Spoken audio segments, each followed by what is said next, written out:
Well, hey, church family. We're in the middle of a sermon series called Blessed to Bless on Sunday mornings. And this past Sunday, I shared about the blessing of presence. You know, the core idea is that one huge way that we bless others is by engaging in community and sharing our lives with them. This past year, I did a large amount of clearing on our property. And then I burned, probably a dozen or so brush piles. Now, if you've ever burned brush, you know that it is just a ton of work. You'd think that once the wood is good and dry, it would just light up like a torch, especially when you use a couple of gallons of diesel to get it going. But, you know, what I've found is that regardless of how dry it is, regardless of how much fuel I use, the outer parts of the burn pile never seem to burn. They smolder, but they never really catch flame. And that's where the hard work comes in. I've got to constantly go out to the edge of the burn pile and bring the brush into the center of the pile in order for it to burn bright.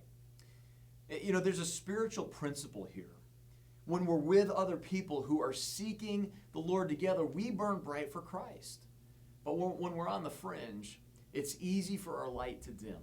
It's easy to smolder instead of burn bright for Jesus. On Sunday, we talked a lot about the one another's of Scripture, where Christ teaches us that the way we are to live in Christian community, He teaches us how to do it. Here are two more that I didn't touch on. Romans 10 or 12:10, it says this. It says, "Be devoted to one another in brotherly love. Honor one another above yourselves."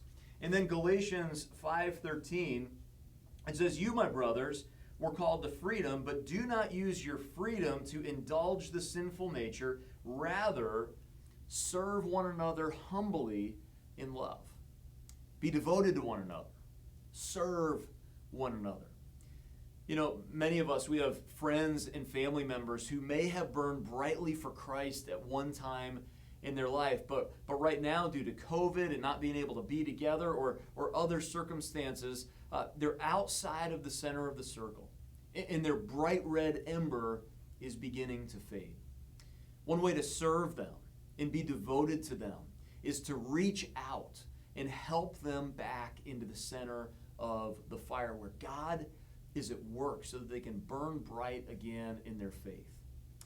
This week, as we look for opportunities to bless others, I want to encourage you with a couple of ideas.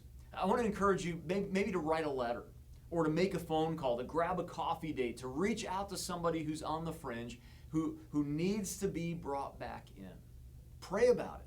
Ask God to show you who to reach out to, and then make your move. We are blessed. We're blessed to be a blessing. Church family, I hope you have a great week, and may God bless you.